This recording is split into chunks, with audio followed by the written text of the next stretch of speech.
বিমানে করে বাইতুল্লাহর কাছে পৌঁছে গেছেন, অনেকেই যাওয়ার জন্য প্রস্তুতি নিচ্ছেন।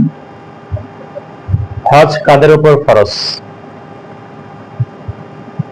হেদায়া গ্রন্থের মধ্যে আছে 6টি শর্ত পাওয়া গেলে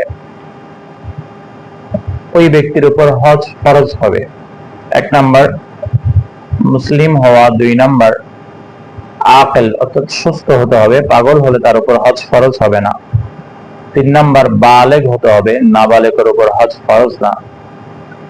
4 নাম্বার সুস্থ ব্যক্তি হতে হবে, অসুস্থ ব্যক্তির উপর হজ ফরজ হবে না।